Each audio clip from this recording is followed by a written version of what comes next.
I hear them, but yeah, There we are. Yeah, look at Hi. that. It does work nicely. How you How are doing you guys tonight? doing? Oh, we're fine. How are you?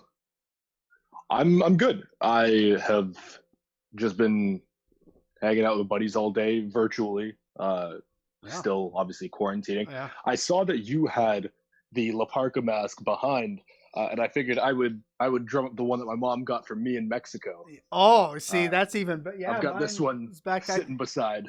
Oh yes, he is my favorite luchador, La Parca, and yours from Mexico is way better than mine from some website that actually delivered it for once.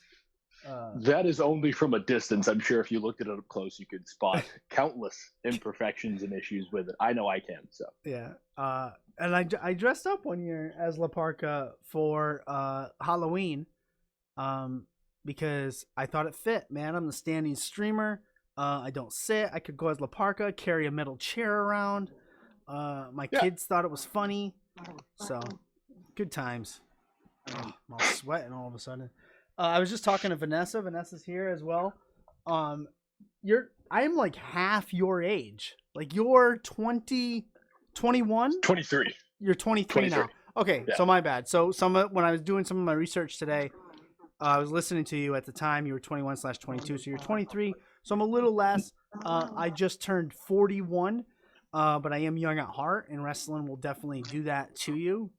Yeah. At least watching it, I didn't get in the ring. I was just like, wow, it's so amazing to me that someone, because I listened to Holden Albright's podcast, Brendan's podcast, and another one. But listening to you talk about wrestling, you don't sound uh, young as a young wrestling fan. Um, Yeah, I get that a lot. yeah. Uh, were you all? Did you grow up a wrestling fan? Was it in your house at the time? Was it on the TV? So a lot of people get after me because I tell them my age and then I tell them I'm a wrestling fan, and they ask me about Ruthless Aggression era Ooh. Ugh. because they expected that's what I was watching when I was a kid. Yeah. I was like, that is the one era that I did not watch as it happened. I had to sort of go and retroactively watch it. Um, I watched a lot when I was like 3 years old. Mm. So like 2000, 2001. I watched a lot then with my dad, and then I took like a long hiatus because for the longest time I was playing baseball. Mm. So Monday nights were practices, so I was not watching. Yeah. Um, and I'd catch something every now and again. I believe in Canada at the time it was on Spike, did Raw replays. So I would catch something every now and again, maybe an hour here or there. Uh, really loved the only person from that era that I remember watching and really liking was Tajiri. I love Tajiri, still do to this day. It was an honor meeting him last year. And then it was watching essentially from Chris Jericho's first return, where it was like the whole code breaker Yeah. thing onward. I've been watching since. Nice. You mentioned your dad there. Now correct me if Mhm. I'm wrong. Your dad is from Trinidad. Yes, my dad was born in Trinidad, moved here when he was in his early 20s. Okay. He tells me all the time about he used to watch wrestling down there in person Yeah. when like Carlos Colon Yeah. was touring the area. That's what I was gonna say. Yeah, the Carlos Colon reference. Your dad watching it there, and then passing it on to yourself. Mhm. And I didn't watch the Ruthless Aggression era either, but I didn't enjoy it. But so you played baseball. You're athletic, obviously. Did you play any other sports growing up? So as a kid, I played soccer, like Ooh. young kid, like 4 or 5 years old, Okay. Yeah. because my family has always been a soccer family. My dad coaches soccer. My older brother played. My younger brother still plays at a very high level. Nice. So I played that for a few years. Decided it wasn't for me because, as my parents like to joke about, I was not a fan of team glory. I was sort of an individual glory type of person. So tried baseball after that. Did baseball for about 7 years, and then as soon as I hit 16, I started training wrestling. Oh, nice. So because I have you down here as a late bloomer, you went from 5'3" to 6'2". Where was that? What age were you when you did that? So in between grade 10 and grade 11, so that'd be 15 Okay, into and 16. like mid 16 getting into 17. Yeah, 5'3" to 6'2" in the span of just over a year. Oh man, jeez, I'd kill to be And it's 6'2". funny because my younger brother right now is doing the exact same thing. My younger brother is 16 years old and he is 5'11". Oh wow, nice. Um, so okay, so you said around 16 you started getting into wrestling, training wrestling. Mm. Uh, where? Wait, what was? Let me see. How do I want to phrase this without sounding so cliche as most podcasts? When did you realize you wanted to be the showstopper? When did you want to do what you saw? Um, it's weird because I mentioned this with Holden and he gave me crap for it. Um, it was so the decision to that I wanted to be a wrestler was always there. I always said that I wanted to do it, that I would love to give it a shot. Um, but the actual decision to start doing it was I was like probably 15 and a half, and I was researching older wrestling that I hadn't seen, and I got to 2008. Well, I guess 2008 ECW. I got to the WWE revival of ECW, Okay. and I was watching John Morrison, and I, for some reason, identified very strongly with John Morrison, and I was like, I want to be that. I want to be very like I want to have more character to it as opposed to just being like, you know, black tights, black knee pads, black boots, wrestler. I wanted to be very showy. I love the fact that his gear had fur, stuff like that. And that was when I decided that I wanted to try and pursue it. My mindset at the time was I'm not going to be able to do this unless I go to the States because Yeah. I can't go to Calgary. Um, and the States was the only other place that I knew, you know, going to New York or going to Pennsylvania. I had heard about the schools down there, Georgia. But then I saw, I looked it up. I looked up wrestling schools in Canada, and I saw that Rob Fuego had a school called Squared Circle Training in Toronto. So I went there. Um, you know, it very funny story about how I first got there. So anybody who knows anything about Toronto knows that Jane and Finch is not the best area. It's never had the best reputation. Um, and this is before phones had good Yeah. data and stuff like that. At least my phone. I tried to map quest it, failed miserably. Ended up at Jane and Finch and had to walk probably about 2 or 3 kilometers to the school. Ended up like half an hour late for the first practice. Just went in with spoke to Rob Fuego and Jordan Marquez, who I think now runs Lucha TO, Yeah. and they said, "Yeah, you can watch. You know, when your parents come by, sign the waiver, all that stuff, and then you can compete. You know, you can practice and hopefully eventually compete if this is for you." So I started training there. Trained there for a bit on and off because when you're an irresponsible 16-year-old, your funds aren't always adequate. Exactly. Yeah. And then they closed down as a school, and Battle Arts had opened at the time that I transferred to there, and I've been there since. I just want to jump back because you said something that intrigued me. You were researching, like you were going back and researching old wrestling, like you went back to the first ECW reboot and other Mhm. stuff. What was it about wrestling? Because this is before you even decided to go train. What was it about Yeah. wrestling that made you want to go back and watch more, go back and learn more and study more? What was it? Well, studying is and researching is sort of it's sort of the wrong term because I wasn't Okay. watching it with like a critical eye, going, "Oh, what are the workers doing? How do I emulate that? What are they doing good? What are they doing bad?" Because I had no clue.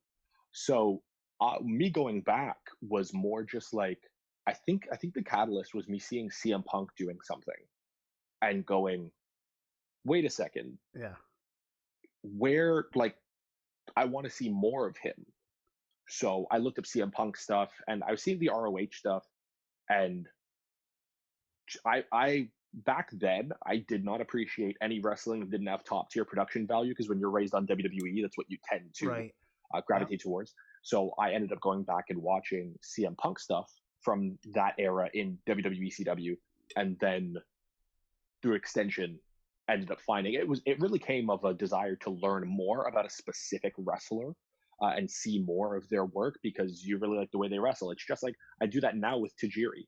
Yeah. Like I'll go back and watch Tajiri matches from countless promotions just because I really like him. I'll do the same thing with Michaels and Shinsuke, people like that. And I think that's what you and Brendan were talking about. You have a type. You have Yeah, I do. you definitely have a type of wrestler that you prefer, and I think it fits your character. We'll get to this promo that Vanessa sent me at the start of the show. So you go to Battle Arts Academy with Anthony Corelli. Hopefully, I get that right. The last name right. Anthony Corelli, for those that don't know, is Santino from the WWE. What's resonates most from your time there? What'd you take away? What's it like? Just elaborate on that a little bit. So I love Battle Arts. I love the people there. I think that one of the best things about Battle Arts is we are learning stuff that most other places won't teach you. So everywhere has something different to offer. Like every single school has something different to offer, whether it's different connections, whether it's different styles of learning, whether it's different heavy focuses. Like I was told that there are certain schools, that focus a lot more on promos, where it's like every week Right. you'll have a promo done or something like that. They focus a lot more on TV production, whatever it is. Everywhere has something different to focus on. I think the great thing about Battle Arts is that not only do we have pro wrestling in the building, we also have boxing, Muay Thai, judo, and freestyle wrestling. Interesting. So we learn a lot of the core skills that can then be transferred into professional wrestling. When I was first there, we trained with Yuki Ishikawa, the original founder of Battle Arts in Japan, Mm. and the amount of catch wrestling and submission wrestling he taught us is absurd.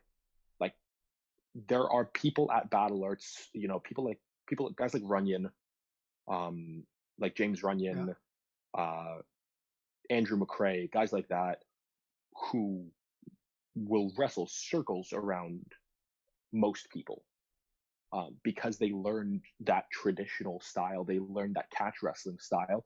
We have guys who have gone on to compete in other disciplines and win medals, like Randy Bino, who won boxing tournaments. We have guys like Matt Black, who's our Yeah. current Battle Arts Academy, Battle Arts heavyweight champion, and he's competed in judo tournaments and done very well. Things like that. Just so everybody's able to learn something else other than just pro wrestling in our home, and we are able to connect that to pro wrestling in a unique way, which I think adds a lot to the way that we perform and the way that we wrestle. And I think that has a lot to do. Correct me if I'm wrong. With Anthony's style of 100%. yeah, with teaching the way he looks at things. As far as the school goes, we talked to Dr. Tom Pritchard on here not too long ago, and he was talking about his time in NXT or FCW at the time, and doing his school now, and he referenced like maybe on Monday we want to focus on this, and then Tuesday this, but if we're not picking up the promo stuff on Monday like I wanted to do, maybe we'll push that off another day. We'll adjust, we'll tweak things, we'll do something different today. Today we're gonna do I don't know what else you do. Take bump day, whatever you want to call it. What's the schedule like? What's the routine like? Is it strict? Is it free form? How would you describe it at Battle Arts? So it's a little bit more freeform now. Okay. We do tend to get our little edict of this is what we're focusing on this week. Okay. Be prepared to focus on XYZ. But it is very freeform because if class sizes aren't always consistent. People have jobs. People gotta go do other stuff. So if we have a smaller class, we can focus on more stuff that is outside of the planned curriculum, so to speak, for that day. If we have a larger class, especially if that larger class has a lot of the newer people, we may split the class where the newer people are learning one thing because they're not ready for the second thing. It's free form in that sense, Yeah. but there is still a guideline and a baseline. We're gonna see how things get because right now my area, Vanessa's area as well, we're on a pretty strict quarantine. Yeah, that's Gyms what she can't be said. open.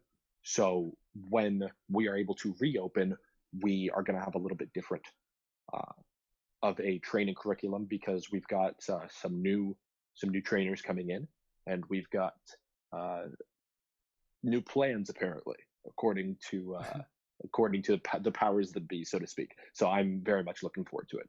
Um, and that's exciting times. And the worst thing is about this new it's not a new lockdown, but being locked down in quarantine again, which is gonna suck, is you guys were just coming out of it, and now you gotta go back in, and it was hurting a lot of the independent scene, and Yeah. um, it just it sucks. I guess is the best word for it. Uh, but anyways, Culture King, Sway Archer. For those people in the chat tonight that don't know who you are, they never heard of you, they never seen anything that you've done or on YouTube, anyone like that. Why don't you let us know a little bit about Sway Archer? There's there's a lot to know. I'm not one of those Yeah. people who says, "Oh, I'm a simple person. There's not a lot to know." That is not me. I am very, very intricate. There is far too much for me to explain in a short 2-minute blurb, but I will try and summarize. Yeah. So essentially, the name Culture King, for one, Yeah. came from me wanting to be a champion for a sort of underrepresented view Okay. in wrestling. We get a lot of people who sort of scratch the surface of the culture and scratch the surface of what it means to be cultured. Usually, when you hear cultured, it's a lot of people who think they're opulent, who think that they are luxurious, who think that they have a grasp on the finer things in life. But I wanted to take the concept of the finer things in life being linked to a lot of British, European culture and sort of flip that on its head. Okay. So, yes, I like fancy clothes, fancy food. I like music. I like good music, all that sort of stuff. But it's not, my fancy clothes are not, Italian suits and European stuff that you never heard about. My fancy clothes is a $400 OVO sweatsuit. My fancy clothes is a $500 Bape jacket because you can still have luxury and opulence without falling into Eurocentric standards. So that's how I viewed my culture, and I wanted to champion that. And I found that culture champion just sounded kind of stupid. So we went with king Yes. because I'm trying to be as best I can. And I personally think I am the king of my culture. Excellent. We just had someone in the chat that says you speak extremely well. You have such a good voice. They compared you to Damian Priest in NXT. I have that same vibe. When you're talking, I just want to listen. And I think we need more of that in life in general, just people listening. But yeah, great stuff. So we talked about a type of wrestler that you enjoy. Oh, sorry, The, could I just quickly add something to yeah, that, go just to ahead. respond to that Fur. Twitch comment? Yeah. Um, with what you said as well in regards to having people where you want to listen, I think we need more people that say things that are worthy of listening to, Okay. Yes. because we have a lot of people who talk for minutes on end and essentially say nothing. And we also have a lot of people who like to lie about who they are, what they are, and what they stand for. Yes. We've had a lot of that coming out this year, where people's true selves were shown. I won't get too into that, but I think it's incredibly honest to be important to be honest with yourself, with other people, and especially with your fans. And that is one thing that I strive to do. I strive to be honest. One of the and even if it's contentious, even if it bothers people, even if people don't like what I have to say, because at the end of the day, as cliche as that is in wrestling, at the end of the day, honesty is the most important thing. Honesty and integrity. One of the most contentious things that I say all the time, and Vanessa may agree with me here, you may not because you're American, is American wrestlers are lucky that the borders are not open to Canadians to come down and wrestle. I'm learning that. Amen. I'm learning that because sure. we would wipe the floor with the overwhelming majority of American wrestlers. I have no qualms about saying that. The talent that we have up here is unreal. And the fact that guys like Speedball Mike Bailey were not able to go down to the US was a blessing to lower level wrestlers in the US, because they cannot compete with guys like Bailey, with guys like Tarek, with guys like Josh Alexander. You know, now he's signed to Impact, he can go down. Yeah, Tarek, Mark Wheeler, Holden Albright, guys like that. Tyson Dukes. Tyson Dukes. Sometimes I forget about Tyson Dukes, because Tyson Dukes is he's such a given. He should be everywhere. Yeah. He is one of the best wrestlers I have ever seen, and he should be everywhere. And the fact that he's not allowed to is a travesty. But people in the US who cherish their spots should pray to their God that the borders never open for us in that way. I definitely stand... Side note, sorry, can I just have you ever done like a seminar with Tyson Dukes or anything at his school? I haven't had the opportunity to. I've trained with people who have trained with him, and I've studied his matches religiously at times, especially his one from the Cruiserweight Classic. I watch the Cruiserweight Classic probably like once a month in its entirety, because there's just too much good there to not be valued. But as soon as this is done, I'm trying to go to every seminar I can. I've already spoken with Holden. I'm like, hey, so we're carpooling a lot, right? So I'm trying to get that in the works. Nice. And he has his YouTube channel now, right, Vanessa, where he does a lot of like the Hammerlock. Yes, the Hammerlock. Yeah. Thank you. Yeah, we had Tyson on here, and we've had a lot of other Canadian talent, and I'm overwhelmed at the talent level up there, and just the amount. It's like a plethora. It's so rich in wrestling. Like growing up, to me, it was just the Hearts and Jericho were up in Canada, and that was it. Yeah. And man, was I wrong? Because it's just a lot of you guys, and many people are. I think that even just because I don't know a lot about out west in the Calgary, the prairies in general, and then the British Columbia scene. I know a few of the guys out from the Maritimes, and the few guys I do know from the Maritimes are wicked. Like Marcus Burke is insane as a personality, as a wrestler, everything. But even just if you look at the concentration in Southern Ontario, where there are guys like RJ City, who I put RJ City as a personality on Twitter, in person, everything, in a match, over anybody I can think of. Yeah. He is like, and it's biased because I know him personally, and he's also given me opportunities that I probably wasn't ready for. He is brilliant. Yeah, he's great. In every sense of the word. Yeah, he is great in every sense of the word. And buried me live on the show. I think that was one of the first things he said to me, was he buried me on the show, in my face. That sounds like him. He buried my face, basically. Oh man. Great. Yeah, that sounds like him. Where was I? Oh, so your style, so your type of wrestler. You mentioned yeah, Shinsuke, HBK. You talked about Punk. Does that resonate with your in ring style? Like, does that? Can you see it in that? I would link closest. I would link Shinsuke, Dolph Ziggler. Okay. This is not me putting myself on that level. Yeah. But Shinsuke, Dolph Ziggler, Shawn Michaels, and John Morrison would be probably like my four that I try to emulate most. With a honorable mention to Aleister Black, because I do incorporate a lot of kicks. I pray one day that I am as good as he is at kicking people's head off. Yeah.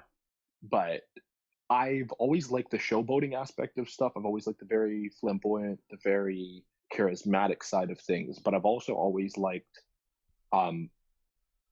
people just booting people in the head, and good use of kicks, good use of knees, and that is what I see encapsulated in that set of people. Yeah. So I identify with that. Awesome. Bama Dave in the chat says those are good legends to study. Do you go back, being so young, and do you go back and watch the network or go on YouTube and fall in that vortex and study old school wrestling? And if so, who? Definitely. I study a lot of Japanese wrestling. Okay. In terms of old school, it also depends on what your definition of old school is. If you're talking like 80s, I tend to study more character beats from the 80s. I study Ric Flair as a character religiously. Jake the Snake, I study a lot of his promos and character work. In regards to Japan, I tend to look more to the early 2000s. So I look at early Shinsuke. Yeah. I look at Shibata. I look at Tanahashi. I look at a lot of the sort of early to mid 2000s in regards to Japanese wrestling, and then I try and look at specific matches that are held in high regard, and then every now and again Runyon will throw me like a hidden gem where he's like, not a lot of people watch this match. Watch this match; it's great. So I tend to watch those, and then obviously the classics that people revere as their favorite match that I've watched countless times. Ray and Eddie at Halloween Havoc, Steamboat and Savage. Yeah. Ones like that where they're all-time classics, but every time you watch them, you notice something different. Yeah.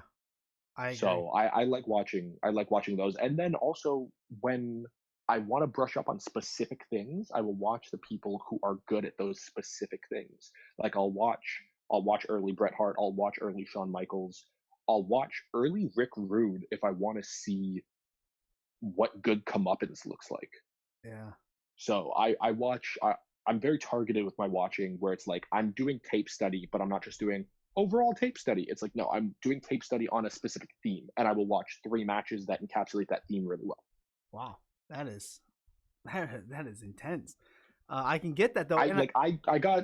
I got this for Christmas. This is a book from the history of wrestling called The Raw Files, which is every single match from the year I was born, 1997, reviewed and given a star rating. Not like a Meltzer star. It's not Meltzer.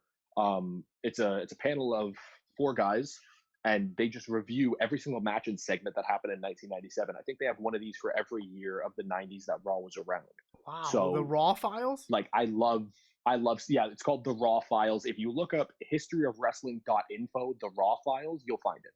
Awesome. And that reminds me, let me hit my little plug button to plug your stuff, your Twitter, your Instagram, your pro wrestling tees, all that fun stuff. I want to make sure I get that in the chat.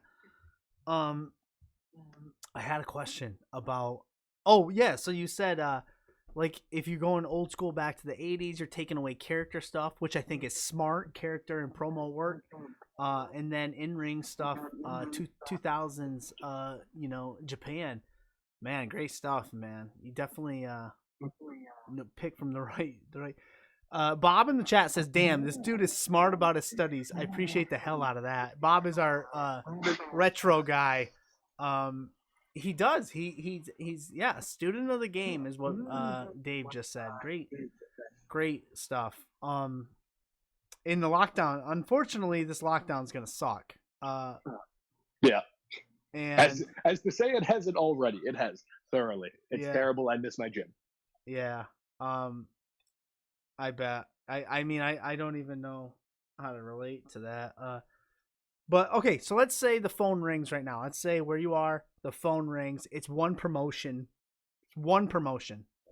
What promotion do you hope it is? I'm hoping for WWE without question. Yeah. I think. Oh God, this is another thing I say that comes off as rather contentious. I think there is a whole lot of people who, in public, will go, I don't like WWE. I'd rather not sign to WWE. But at the end of the day, if they called, they would cry and call their mother next. Yeah, right. You will never lose that part of your childhood. I bet. Yeah. Ever. Yeah. There are countless things that any promotion does that I disagree with, but at the end of the day, I have only ever wanted to do this for a living. I've never wanted to just do this just to let me make a few dollars here and there. No, I wanted to do this for a living because I have told myself since I can remember that I probably wouldn't be happy doing anything else. Yeah. So everything I've ever done since I was able to make my own decisions has revolved around wrestling. I went to school for radio broadcasting because I said, if God forbid there's a tragic injury, I want to have the background to be able to do commentary. Yeah. Well, you got during quarantine, I learned how to sew so that I could do freelance work to get closer to this business. Yeah. Yeah, you do your own gear, right? Yeah, I've now started making my own gear. I've got two of them here. This one I made super recently. Okay. This one I made this week. And then this one up here I made a few months back actually. So for me, like, this is all I've ever wanted to do. And if WWE can get me there and get me security and get me onto a world stage, then I'm going to take that opportunity. I'm also not one of those idiots who is only WWE. Okay. That's stupid. Yeah. There are countless people who have forged a path through other promotions. AJ Styles is one of, if not the best wrestler in the world, and he had a decade and a half before WWE. You'd be foolish to not take your chances to go anywhere else. Yeah. So I'm, as cliche as it sounds, I'm just happy to be here. Yeah. I want to be here. I'm going to keep striving for more, but I will take what I can and slowly claw my way up. I'm got good vibes. I had good feeling. Good feeling. You did mention the Cruiserweight Classic. And then brought up WWE, and it makes me think. Do you think that WWE could do more with 205 Live, and would you want to see another Cruiserweight Classic? Even if they don't do more with 205 Live, I'd want to see another Cruiserweight Classic. Yeah. There are so many people that they said it about the women's tournament. Yep. That there's so many people they missed the first time around. I felt that way about the Cruiserweight Classic. There are so many people they missed the first time around, whether that's because they were with a certain promotion or they weren't able to, or time constraints or whatever. There are guys that I wish I had seen face more North American guys. Like, I wish Taiji Ishimori was in that. Yeah. Taiji Ishimori is someone that I love to watch. I wish he was in that. I wish they took, especially now, seeing some of the guys who are cruiserweights on the American indies that they could take. Yeah. From Canada, from America, some of the guys that I've even seen wrestle down in Mexico when I'm watching clips here and there, like, absurd talent, and they should definitely do another Cruiserweight Classic. Now, in regards to 205 Live, I love 205 Live. I loved the fact that they were able to tell these long-running storylines without having a promo every week. Right. Cedric Alexander and Mustafa Ali having a rivalry without having to have a promo every week. Fantastic. Yeah. I'm glad they're both doing things now. I'm glad they're both in prominent roles. but I was still super happy with what they were doing on 205 Live. Buddy Murphy, incredibly happy with what he was doing on 205 Live. I loved seeing that stuff. And I am also, I think it has a niche because there are people who are fans of fast-paced wrestling. Like, why do the Young Bucks have so many fans? Right. Fast-paced wrestling does sell tickets. It sells merch. Yeah. People like it. You want to get into the whole suspension of disbelief thing, go right ahead. I understand it's important, but there are niches for everything. Yeah. So I think that they should do more with it if they have the ability to, which in my opinion they do. I hope they do. I really do. And I definitely want to see another Cruiserweight Classic, and I would love to see you in that Cruiserweight Classic. That would be a dream come true. It sure would, and we just got to get out of this. If I could have a match that was 1/100th of as good as Cedric Alexander versus Kota Ibushi, I'd be over the moon. That is my favorite match from after I started wrestling of all time. Like in that time frame. So 2013 when I first started training, 2013 to now, that is my favorite match from that time period. You're making me want to go back and watch that Cruiserweight Classic. You should. I'm gonna. if anything, just watch that match. That one match is a masterpiece. Well, Sway, Vanessa, you got anything left for him? No, I'm waiting for my T-shirt, sir.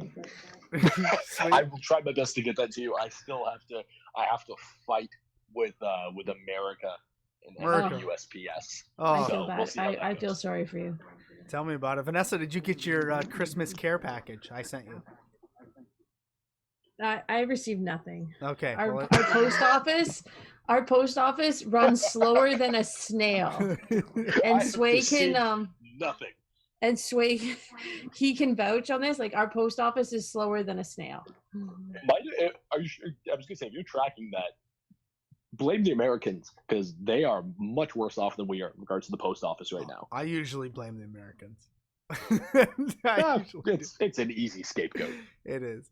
Well, Sway, what I like to do at the end of every show is I'm going to give you the mic now, although you've done a phenomenal job doing it yourself. I'm going to give you the mic. You can put yourself over anything you want, plug anything you want. You can bury the postal system. I don't care. I will not interrupt. I don't think I'm going to bury anything. There was one point on a show that I will not name where I was given the opportunity to bury a superstar, and I was like, no, I'm not going to make enemies of specific people. Americans in general. No, I won't get into that.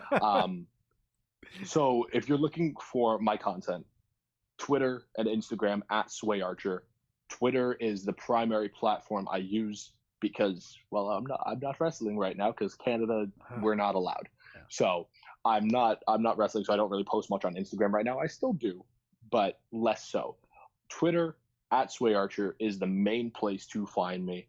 You can find a link to my Pro Wrestling Tees store there, prowrestlingtees.com/SwayArcher. And I post older matches every now and again as they get released, just so that you have an idea of who I am and how I work, and it will also give you great insight to my stunning personality. So awesome. That would be my main two forms of social media you can catch me at. Excellent. And I got all those plugged in the chat. Sway, you've been a pleasure to have on, and I can't wait to get you back on and just talk more stuff. You're great. You're a great person. I'd love to. Great attitude. Thank you very much. It's been a pleasure. So have yourself a wonderful night, and we'll talk to you soon. You as well. Talk to you soon. Awesome. Later. Bye. Bye.